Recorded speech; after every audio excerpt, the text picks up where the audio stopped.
Alright, let's address the elephant in the room. These two devices are very different in size, but many of you asked us to put them head to head and see if the brand new Galaxy S24 FE is actually better than the almost year-old S24. We took a deep dive into the design, screen, performance, cameras, and battery to find out. Hey, I'm Olive, your host here at Versus.com, and I can tell you we were definitely surprised by how the standard S24 performed. The two devices are almost identical in design, with the S24 FE basically being a bigger version of the S24. Both have flat matte aluminum frames and the same 3-camera setup on the back. The rear glass differs slightly, though the S24 FE uses Gorilla Glass Victus Plus with a glossy finish, while the S24 has Gorilla Glass Victus 2 with a frosted matte finish. Naturally, the S24 FE is heavier at 213 grams compared to the standard S24's 167 grams. Both phones have an IP68 rating for water and dust resistance. The S24 FE comes in blue, graphite, mint, and yellow, while the S24 has more color options like onyx black, marble gray, cobalt violet, and amber yellow, plus Samsung store exclusives like sandstorm orange, jade green, and sapphire blue. Thanks to its smaller size, the standard S24 is way more comfortable to hold. One thing we did notice is that the sharp edges can get uncomfortable, especially when using gesture navigation. Funnily enough, the S24 FE's camera modules stick out a bit more, even though it has technically less advanced sensors. Continuing on with the screens, this is where these devices differ the most. The Galaxy S24 FE has a flat 6.7-inch display, while the S24 features a more compact 6.3-inch screen. Both are AMOLED displays with a 120Hz refresh rate. In terms of peak brightness, the S24 FE reaches 1900 nits, while the S24 goes higher at 2600 nits. Display protection on the S24 FE is Gorilla Glass Victus Plus, while the standard S24 uses Gorilla Glass Victus 2. Since both devices have the same resolution, the standard S24 offers a higher pixel density due to its smaller size, though this difference isn't really noticeable in everyday use. Both devices also feature under-display fingerprint scanners. However, the S24 FE uses an optical scanner while the standard S24 has an ultrasonic one. Both devices let you choose between vivid and natural display modes, with vivid as the default. There are also additional settings to fine-tune the colors to your personal liking. We did notice that the S24 FE screen has a slightly cooler white balance by default compared to the S24. Both screens are extremely bright and handle 4K HDR content with ease. On the downside, the S24 FE's bezels are noticeably thicker than those on the S24, which can be a bit distracting, especially since the bottom bezel is thicker than the top one. Meanwhile, on the S24, the screen tends to show a blue tint when viewed from a very steep angle. Under the hood, the Galaxy S24 FE is powered by the Exynos 2400E, which is an underclocked version of the Exynos 2400 powering our S24 International unit. Both devices are only available with 8GB of RAM and come with 4GB of virtual RAM enabled by default. However, we do recommend turning this setting off for better long-term performance. When it comes to storage, they are both available with configurations ranging from 128GB all the way to 512GB. They both also run Android 14 with the latest UI 6.1 version. Samsung offers up to 7 years of security and OS updates on both devices. Both devices come packed with features like Performance Profile, Game Booster, Edge panels, and Samsung DeX, which allows you to use your phone in desktop mode when connected to an external display, with the option to pair a keyboard and a mouse. Samsung has also jumped on the AI bandwagon, adding several AI features in the latest One UI 6.1.1 version, like Sketch to Image to add realistic elements to your photos, or Instant Slow-Mo to turn regular videos into slow motion with a simple hold to touch. Both devices also support Google Gemini and Circle to Search. Curiously, Samsung's Bixby still lives inside these Galaxy devices, but it's been tucked away in the menus. No more dedicated button on the side. In terms of bloatware, Samsung does reasonably well with only 6 third-party apps pre-installed. However, all of these can be uninstalled easily. Next, we geared up for gaming and put these devices to the test with some demanding games and video editors to check their real-world performance. First, we fired up Grid Auto Sport, or at least we tried to. Unfortunately, on the S24 FE, the game crashed every single time before reaching the main menu. It was a different story on the standard S24, which handled the game smoothly, even with high graphics mode available in the settings. The game ran at a stable 30 FPS with a maximum temperature of 34 degrees Celsius. Next up, we launched Wuthering Waves and cranked the graphics all the way up. The S24 FE maintained around 50 FPS with a peak temperature of 41 degrees Celsius, while the regular S24 also delivered around 50 FPS, but ran slightly warmer at 44 degrees Celsius. Moving on, we created a 3-minute 4K video and rendered it at 4K 30 FPS in multiple video editors. In Adobe Rush, as in our previous video, the S24 FE crashed every single time we tried to render a video. And surprisingly, the standard S24 did exactly the same. In InShot, the S24 FE was able to render the video fairly quicker with a lead of 20 seconds. Lastly, in CapCut, once again the S24 FE was able to complete the rendering quicker, however this time the standard S24 came very close behind. In addition to these real-world scenarios, we also ran some benchmarks. In Geekbench 6, the Galaxy S24 FE surprisingly delivered the best results despite its underclocked Exynos 2400E chipset, with the standard S24 coming in a very close second. In 3D Mark's Wildlife Extreme Stress Test, the standard S24 comes out as the best performer, though not by a large margin. In Antutu, the S24 FE once again took the lead, scoring noticeably higher than the S24. In the end, while neither of these devices is the absolute best, both perform very well for content consumption, content creation, and gaming, making them great choices for most people's needs. Now let's head out and see how these cameras perform.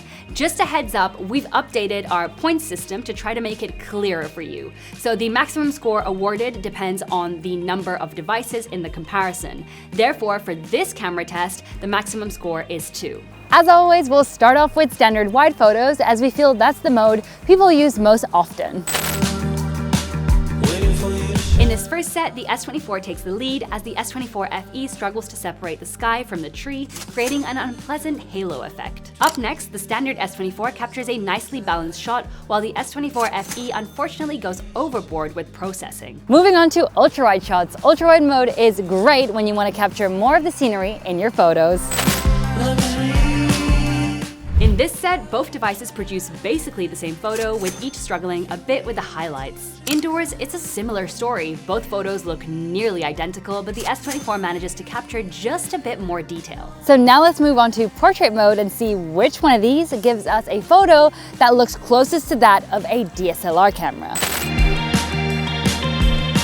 While the edge detection could use some improvement, the S24 comes out on top here with a contrast-rich photo. In this shot though, we have to give the win to the S24 FE as the overall detail looks great.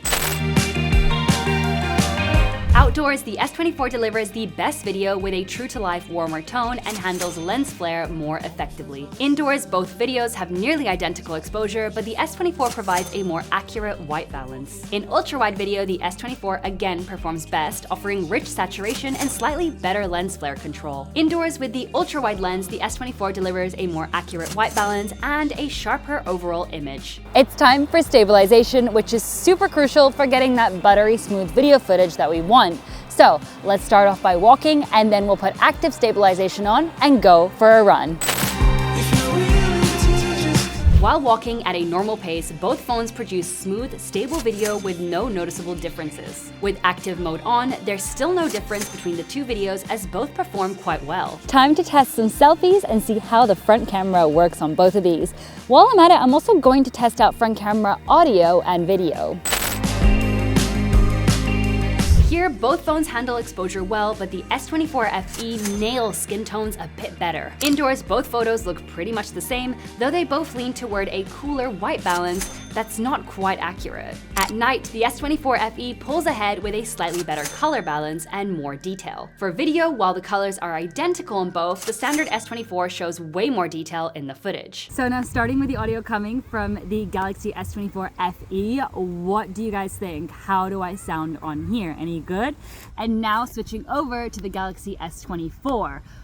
What do we think? Is it any better than the FE? I don't know, let's talk about it. The audio on the S24 definitely wins here, blocking out background noise much better than the S24 FE. Time to test out these zoom capabilities and see which one of these gives us better results when zooming into that building right over there. At 2x, both phones produce pretty much the same photo. At 5x, they still maintain the same level of detail. By 10x, you start to see obvious post-processing on both, but the details stay identical. Finally, at 30x, the standard S24 pulls ahead by a tiny margin thanks to slightly better contrast. Slow motion is not an essential, but it's definitely a cool feature to have on your smartphone, so let's test these bad boys out and see who does it best. First up, at 4K 120 FPS, the S24 delivers a video with richer contrast while keeping details intact in the shadows. At 1080p 240 FPS, we get similar results, with the S24 once again bringing out that extra contrast. Time for macro mode. Let's see which one of these can get the most details out of this leaf. Neither of these devices has a dedicated macro mode, but this is the best you can get with the regular camera, the standard S24 providing better results. At first glance, both photos look pretty much the same, but the S24 pulls ahead with slightly richer shadows and skin tones. On the ultra-wide lens, the standard S24 definitely grabs more detail and again brings out those deeper shadows. In portrait mode, there's no question, the S24 totally nails it with perfect white balance. For video on the wide lens, the S24 FE surprisingly takes the lead, since the standard S24 struggled to stay focused on the subject even without much movement. As for ultra-wide video, both phones don't do so great. The S24 FE suffers from a lot of camera shake, while the standard S24 has a heavy green tint. Alright, so let's do a quick summary and see who the winners are. Our scoring system is based on order of importance, giving higher percentages to more popular categories like wide, ultra-wide, portrait, and video, while assigning lower percentages to less popular categories such as audio, zoom, slow motion, and macro. For example, in photos taken with the wide lens, the S24 FE scored 2 points, with 20% of that equating to 0.4 overall points. In the same category, the S24 scored 4 points, resulting in 0.8 overall points, and so on and on for the other categories. We hope that this scoring system gives you a clearer view of how our comparisons are evaluated. When it comes to the actual results, in wide lens photos and ultra-wide, the S24 takes the win. In portrait mode, both phones score the same points. In video, the S24 takes a significant lead. For stabilization, both perform identically. With the front camera, the S24 FE scores higher. For the remaining categories, from audio all the way to night mode, the S24 is the top performer. So after tallying up all the categories, the S24 emerges as the best overall performer in the camera department. Let us know in the comments what you think of our new scoring system and if there's anything at all that we could do to improve it. Alright, powering these Samsung devices, the S24 FE has a 4700 mAh battery, while the standard S24 comes with a 4000 mAh battery. Both devices support charging speeds up to 25 watts when wired and up to 15 watts wirelessly, along with reverse wireless charging. For battery protection, both devices also offer an option to limit the maximum charge to 80%. Despite the S24 FE having a larger battery, the standard S24 delivers slightly better battery life, but not by much, likely due to its smaller screen. Ultimately, battery life will always depend on your personal usage, whether you're watching videos, reading, or gaming. Next up is another big difference between these two Galaxy devices. The S24 FE retails for $649 unlocked, while the standard S24 comes in at $799 unlocked. However, Samsung is known for offering discounts throughout the year, so you can likely snag either device at a lower price. Additionally, Samsung offers a trade-in program to further reduce the cost of either phone. Alright guys, as you can see, these devices have a lot in common, so choosing the best one really comes down to personal preference. Whether you prefer a bigger or smaller screen, you're not going to miss out on much with either device. Of course, price is something to keep in mind. The S24 officially costs more than the S24 FE, but as we mentioned, Samsung runs sales regularly, so be sure to grab a good deal on whichever device you choose. If you're still deciding between the Galaxy S24 FE or another new upper mid-range option, check out our latest video where the S24 FE goes up against 4 other big names in the market. And as always, before you go, don't forget to give this video a big thumbs up and hit subscribe, as we're always testing out new devices to help you make the best choice. Links to all of the devices mentioned in this video can be found in the description below. We'll see you in our next video, and until then, take care.